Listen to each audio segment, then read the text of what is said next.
Welcome to episode 3 of the restoration of my Alfa Romeo 75. So this is the dash, dials, binnacle, whatever you want to call it, out of my 75. And yeah, first things first is breaking this down. As you can see, it's comprised of like a ribbon style PCB on the back, which connects all of the components. And there's some internals to it as well, but first things first, just figuring out how to get this open. So there's those screws there and a bunch of clips, and there's this strange panel at the bottom here.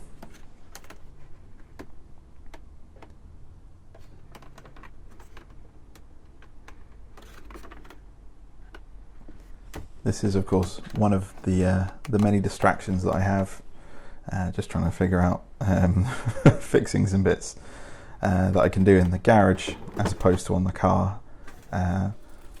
Firstly, because I was waiting for a welder, a friend of mine, to come and assess some of the work that he's doing and see if he's got some time in his schedule to take that on. But it's looking more and more likely like I'm going to be doing a lot of the work myself, if I'm honest, for various reasons. So those first 4 screws out. A bit of light prying just to check out what we got going on here. But I think this is just clips from this point on. This panel here, now feel free to comment if you are aware, but as far as I could tell, this panel is totally useless. It has 2 anti-vibration strips in it. It's a foam with an adhesive. Other than that, nothing else in there. No access holes, no additional fixings, clips or anything. It's just a bit of plastic over a bit of plastic. So yeah, I don't really know. Maybe another model has something extra there, but this one doesn't. So next up, take these 4 bulbs out and get this section removed. So the PCB is actually held on there with pins on the plastic, and then it's behind where the screws mount, so you have to take the whole thing off to get the ribbon out. And there's this diffuser which the bulbs shoot through to illuminate the dash from underneath. So if you look through this hole, you can just see the dash there. That's where the light casts up through and hits your dials and your needles. So next up, fire these clips off carefully. Don't need any breakages, but as long as you're careful, they come up nice, even though it is old plastic. And there we have it. The actual dials are free of the cover. I think these are really cool. They have that kind of like retro aesthetic from the 80s. Kind of remind me of Integrale era Italian cars, where they're all in these like square pods almost. I think that bottom right hand corner where it says Alfa Romeo may have a boost gauge on the turbo version, but this is a 3 litre, so it's just oil pressure, coolant temperature, fuel, speed and revs.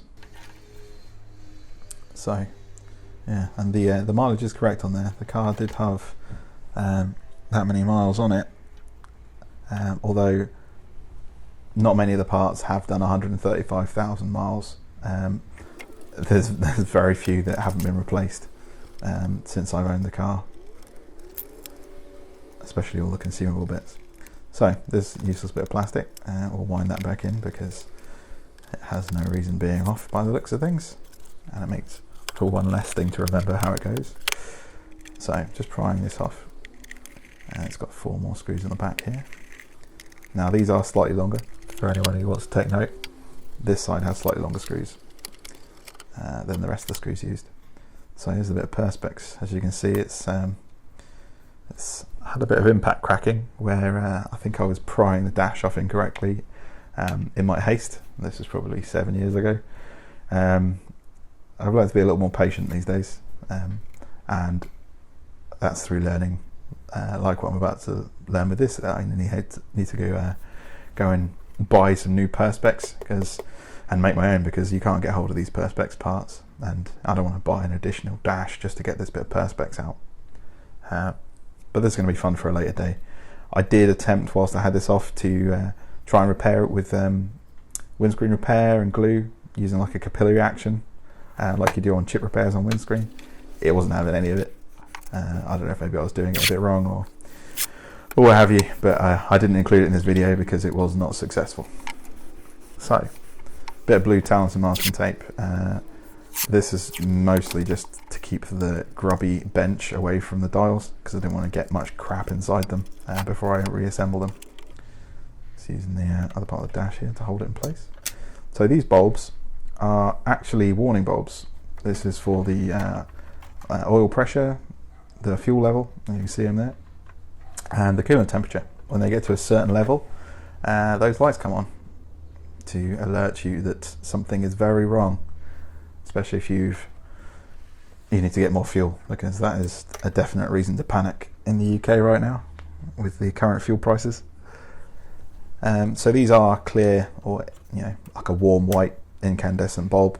I'll probably replace them with LED at some point, but I ordered some green retro LEDs. I'm not sure why now, because most of the dash is orange, so they may look weird, but I've ordered them. I'm going to put them in and see what happens. And I can always swap them out, and maybe I'll swap them out when I replace the other 3 LEDs. So these are the backlight bulbs. They sit inside this white carrier.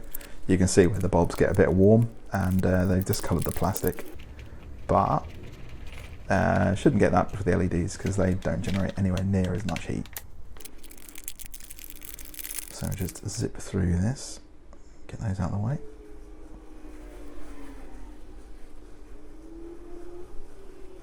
This is just me doing a bit of eyeballing, make sure I ordered the right part. They are indeed the right size, and although my excellent camera skills here don't show, I was just making sure they got the same offset and they make full contact with the pins inside, but they do. It's almost like they were designed to replace them.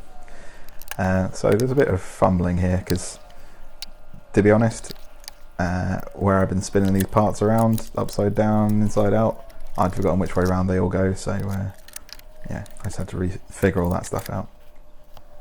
And yeah, so let's replace the rest of these LEDs. Something I'll find out a little later is that obviously I've put those back in, but they're all going to need to come back out again because the ribbon PCB needs to seat underneath all of those bulbs, because that's how it makes contact to make a circuit to illuminate them. So this orange shroud is potentially going to leave me with a very odd backlight colour with green lights showing through, but I guess we'll see. We're a little way off worrying about the colour of a backlight just yet, so we'll see. So after a little bit more fumbling around, figuring out which way things go,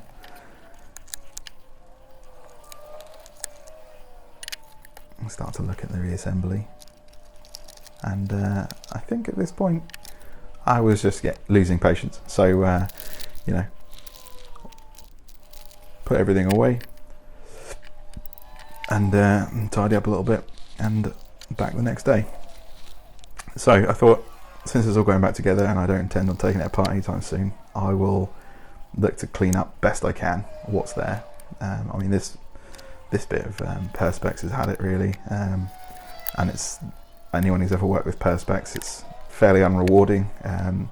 The smallest wrong move when cutting or drilling it, you can end up with a massive crack across it. It's very brittle stuff, so I'm not going to try anything additional with this piece because it's going to be my template should I have to recreate the Perspex. So put it all back together, put it in a box, and it can sit well out of the way whilst dealing with larger issues.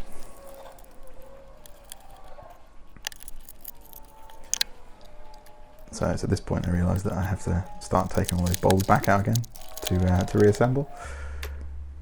So those clips back in. This is the trip meter reset pin. It's just on a D-shaped shaft. There's also a plastic section that sits this side of the Perspex, which has a spring in it which holds it flush, but it gives you a nice return on the trip there. So this is putting the PCB back in, those screws back in once more, and the bulbs.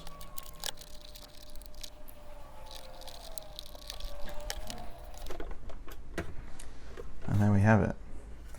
One dash back together, ready to sit in a box for an undefined amount of time until the dash can go back in. On to the next phase, which is probably going to be the longest phase of this restoration, if I'm honest. Rust repairs. So here I'm just clearing back to where I can see good metal, if I'm honest, an initial stage, just to see what's just a bit of crusty surface rust, what needs cutting out and fully replacing.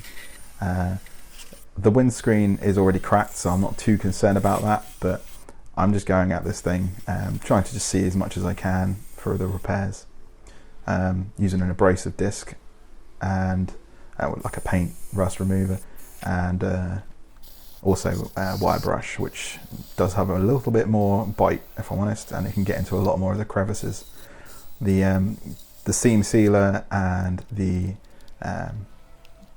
sound deadening, which is across all of this panel, which I've removed most of by the time I got to this video, I found came off with a heat gun and a scraper the best, and it hides a multitude of sins, so it's well worth getting off to see what you've got to work with underneath. I was working around all of this, as you'll see shortly when I show you. There's some pretty grey areas around the scuttle, which seems to be the worst rust on the entire car, probably with the exception of the rear arches that have been replaced already, and maybe the sills, which were already replaced. So yeah, I think this driver's side A-pillar is going to be good fun, shall we say. But yeah, it's going to be a slog. So this is in through the passenger's door on the right hand drive car. That's just a bit of sound deadening stuck to the door. And here is hole number 1. So to those who know the 75, this is actually the back of the scuttle, which comes up here. Yeah, we'll see about that. The rust has crept underneath the seam sealer on both sides of the metal panel and has created rusty spots. I don't know how much of this is going to be surface rust, which can be converted and then sealed up properly, or it's going to need to be cut out. Obviously sections here look well, they're a lot worse than they aren't as bad as they look. I think that's what I'm trying to get at, because I did actually, this has all been repaired from the other side, and we've retained some of this metal to where it was bracketry at the time. What I'll probably end up doing is cutting this out and replacing a lot of this grotty metal, converting it, use some decent conversion FE123 from rust.co.uk, and some seam sealer and some epoxy primer, just to give it a really good hard finish, which should last. Just make sure I get the moisture out. Here's the other side. Yeah, I wasn't kidding, it isn't pretty. The scuttle has really scuttled all plans over here, and it's gone through a couple of layers in places, so I'm going to have to do a lot of investigative work here. Yeah, thoughts and prayers, guys. This is going to be a long battle, I think. I'm by no means a fabricator or a welder, but the daylight that you can see through there, some of those holes are meant to be there, but that one there directly in front, definitely not, nor that one, and there's some crispy bits. This part of the top, definitely not. But yeah, here's the other side. So this is from the engine bay. Believe it or not, this did actually look really nice about 5 years ago. This paint's clearly not held, but also that's the wheel arch there, and then that hole at the back you can see with my finger, that is the drain for the scuttle, which was absolutely jam-packed with leaves and dirt, which is why the water held, and that alongside some poor rust prevention and some peeling paint has led to this horror show, which is going to be loads of fun to refabricate. I think it's going to involve cutting this entire scuttle off again, and just cleaning it up, keeping what I can, remaking sections. But yeah, this goes all the way across. This section here is not original either, the rustiest looking part. This was remade when this was last looked at, because this part was completely rusted out, which is quite common trap point, and unfortunately I've not made it any better with this repair. The chap who welded it in there for me didn't really have a lot of forethought around that section, so I couldn't really get to it to reseal it. And here's the other side, which is definitely worse for wear at the back. As you can see, straight through into the dash. So this is all going to need to be cut out and re-welded. So yeah, see my hand quite clearly through that. And this view makes it look horrendous. That A-pillar wing is actually not as bad as it looks. Which is, I guess that's my way of saying, stay positive. You know, things aren't as bad as they look, although in this case, probably worse. But we will stay positive. Any recommendations or assistance you can give in the comments, please. Thanks for watching.